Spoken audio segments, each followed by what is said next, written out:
Back కూటమి ప్రభుత్వం సుపరిపాలన అందిస్తుంటే వైసీపీ నాయకులు తప్పుడు ప్రచారం చేస్తున్నారని టీడీపీ కాకినాడ జిల్లా అధ్యక్షుడు జ్యోతుల నవీన్ అన్నారు. కేంద్ర ప్రభుత్వం స్కీమ్ సాయంతో 2400 మంది పేదలకు ఇల్లు కట్టిస్తామంటే కోర్టులో కేసు వేయించిన చరిత్ర వైసీపీది అన్నారాయన. మాజీ మంత్రి తోట నరసింహానికి సవాల్ విసురుతున్న జ్యోతుల నవీన్తో మా ప్రతినిధి రాజేష్ ఫేస్ టు ఫేస్.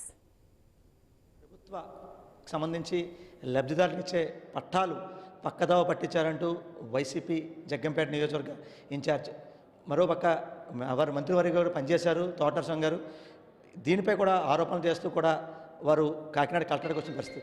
అసలు ఈ ప్రభుత్వ లబ్ధిదారులకు ఇచ్చిన భూములు ఏవైతే పక్కదావ పట్టినీయాలేవా అనే అంశంపై ఎవరైతే కాకినాడ జిల్లా అధ్యక్షుడు జ్యోతుల నవీన్ గారు వారిని అడిగి మరింత సమాచారం చేసే ప్రయత్నం కూడా చేద్దాం. సార్ చెప్పండి, ఇప్పటికే జగ్గంపేట నియోజకవర్గంలో లబ్ధిదారులకు ఇచ్చిన స్థలాలు ఆక్రమణకు గురైనవి, టీడీపీ వారు వారికి రియల్ ఎస్టేట్ వారికి ఇచ్చేశారని చెప్పి ఒక ఆరోపణలు వెలువడుతుంది. దానిపై వాస్తవం అంతా ఈరోజు మీరు చూసుకున్నట్టయితే ఇది 2001లో జ్యోతుల నెహ్రూ గారు శాసనసభ్యులుగా ఉండగా ఆ రోజు జగ్గంపేటలో పెంకుల మిల్లు ఎక్కువ ఉండేవి, లారీలు ట్రాన్స్పోర్ట్ కూడా బాగా ఎక్కువ ఉండేది. 2011లో ఆ ఇచ్చిన సైట్లని ఇదే నరసింహ గారు ఏదైతే మీ ముందు ఆరోపించారో దానికి రియల్ ఎస్టేట్లకు ఇచ్చేసాం ఇంకోళ్ళకి ఇచ్చామని ఆరోపించారో ఇదే నరసింహ గారు 2011లో మళ్ళీ ఆ పట్టాలన్నింటినీ క్యాన్సిల్ చేసి మళ్ళీ వేరే లబ్ధిదారులకు ఇవ్వడం జరిగింది. మళ్ళీ ఈరోజు జరిగింది కూడా అదే. ఎందుకంటే అక్కడ 4-5 ఇళ్ళు తప్ప ఉన్న ఇళ్ళు అయితే లేవు. అసలు పట్టాదారుడు కూడా అక్కడ ఎవరు లేరు. ఖచ్చితంగా చాలా తక్కువ 3-4 నా దగ్గరికి వచ్చి 40 మంది రమారమి 45 మంది నాకు మా సైట్లో ఉన్నాయండి అని రిప్రజెంటేషన్ అయితే ఇచ్చారు. కానీ ఒరిజినల్ పట్టాదారుడు ఆ రోజు లబ్ధి ఎవరైతే పొందాడో ఆ పట్టాదారుడు అయితే మాత్రం 3-4 ఉండడం నేను చూశాను. మరి ఇంకెంతమంది ఉంటారో తెలియదు. కానీ అక్కడ ఇల్లు కట్టుకోలేదు కాబట్టి మళ్ళీ ఆ పట్టాలన్నింటినీ క్యాన్సిల్ చేసి ఇల్లు ఏదైతే కట్టుకున్నారో వాటి వరకు వదిలేసి ఉన్నాయన్నీ కూడా క్యాన్సిల్ చేసి మళ్ళీ కొత్తగా లబ్ధిదారులకి ఇవ్వడం జరిగింది. ప్రధానంగా చూసుకుంటే ఈ రియల్ ఎస్టేట్ మాఫియాకి సంబంధించి అంటే టీడీపీ నేతలు వారికి అండగా ఉన్నారు. అలాగే కోట్ల రూపాయలు డబ్బులు ఉన్నాయి, వాళ్ళకే ఈ యొక్క పట్టాలు మళ్ళీ అప్పచెప్పారని చెప్పి వారు ఆరోపిస్తున్నారు. దాన్ని ఏమంటారు?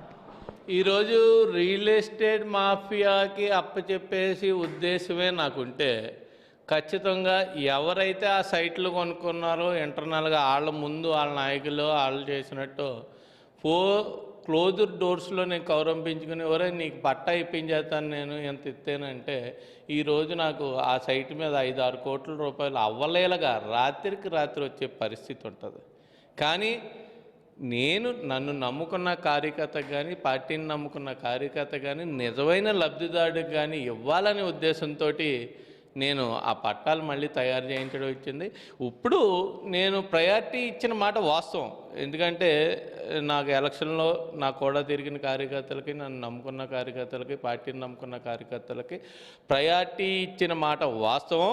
రాబోయే కాలంలో అందరికీ కూడా ఎవరైతే నిజంగా లబ్ధిదారులు ఉంటారో వాళ్ళు చెప్పింది కాదు, వాళ్ళు అడిగింది కాదు, నేను డోర్ టు డోర్ తిరిగినప్పుడు వాళ్ళకి పడే కష్టాలు చూసి ప్రతి ఒక్కరికి కూడా ఒక ఇల్లు ఉండాలి అన్న ఉద్దేశంతో ఆ రోజు నేను చెప్పాను 4 మండలాల్లోని కూడా 4-5 20,000 ఇళ్ళు నేను ప్రభుత్వ పరంగానో వేరే పదంగానో సైట్లు ఇచ్చాను నిర్మించి మిమ్మల్ని అందరినీ కూడా గృహప్రవేశాలు చేస్తామని చెప్పాను.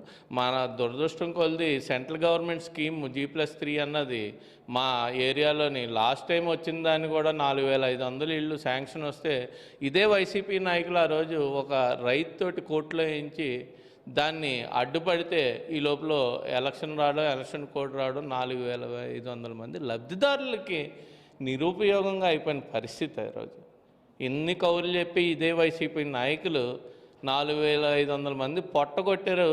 ఈరోజు మళ్ళీ నేను నిజమైన లబ్ధిదారులకి రియల్ ఎస్టేట్లను పక్కన పెట్టి 4-5 సైట్లు కొనుక్కున్న వాళ్ళని పక్కన పెట్టి నిరుపేదకి ఇస్తున్నాను అంటే వీళ్ళు రాజకీయ లబ్ధి గురించో ఇంకో అవసరం గురించో వాళ్ళు వెనకేసుకు వస్తున్నారు అంటే ఏ విధంగా అనుకోవాలో నాకు తెలియని విషయం. కానీ మీ ద్వారా నేను ఇదే నరసింహ గారికి నేను చెప్తున్నాను, ఎవరైనా సరే నిజమైన లబ్ధిదారుడు ఉండి పట్టా ఉండి ఇగో ఇతనికి ఇయ్యి అని మీ లెటర్ యాడ్ మీద రాసి నాకు పంపించండి, నేను అతనికి ఇస్తాను ఖచ్చితంగానే. అదేవిధంగా ఇక రూపాయి రూపాయి కూడబెట్టుకున్నాడు, ఇది తప్ప ఇంకా ఆ జీవితంలో మళ్ళీ సంపాదించుకోలేడు, ఇలా ఇంత నిరుపేద పొట్ట ఎందుకు కొడుతున్నావు అని అలాంటి వాడిని ఐడెంటిఫై చేసి ఇదే లెటర్ యాడ్ మీద అతని పేరు, అతను కొనుక్కున్న పట్ట నాకు పంపించండి. నేను అదే ప్లేస్లో అతనికి న్యాయం చేసే విధంగానే నేను ముందుకెళ్తాను, కానీ అన్యాయం చేసే విధంగా వెళ్ళను అని మీ ద్వారా తెలియజేసుకుంటున్నాను. చూసాం కదా, ఓవరాల్గా 2011లో ఏవైతే లబ్ధిదారులకు ఇచ్చిన పట్టాలు ఉన్నాయో 2019లో వారి ప్రభుత్వంలో అంటే వైసీపీ ప్రభుత్వంలో తోట నరసింహ గారు అదే పట్టాలు క్యాన్సిల్ చేయడం జరిగింది. అలాగే అంటే 3 ఏళ్ల కాలంలో ఎవరైతే ఇల్లు నిర్మించుకోలేదో వాళ్ళకి యొక్క పట్టాలు క్యాన్సిల్ చేసి మళ్ళీ లబ్ధిదారులకు ఇవ్వడం జరిగింది తప్ప రియల్ ఎస్టేట్ వారికి ఎవరికి ఇవ్వలేదు. అలాగే ఎవరైనా నిరుపేదలు ఉంటే కనుక ఖచ్చితంగా మీ లెటర్ యాడ్ మీద ఇస్తే లబ్ధిదారు ఖచ్చితంగా వారి లబ్ధి పొందే విధంగా కూడా నేను వారికి సైట్ అందజేస్తానని చెప్పి ఎవరైతే కాకినాడ జిల్లా అధ్యక్షుడు జ్యోతుల నవీన్ చెప్పి పరిస్థితి కనబడుతుంది. ఇదే కొంత తాజా పరిస్థితి. కెమెరా పర్సన్ సతీష్తో రాజేష్, ఐ న్యూస్, కాకినాడ జిల్లా, కాకినాడ నుంచి.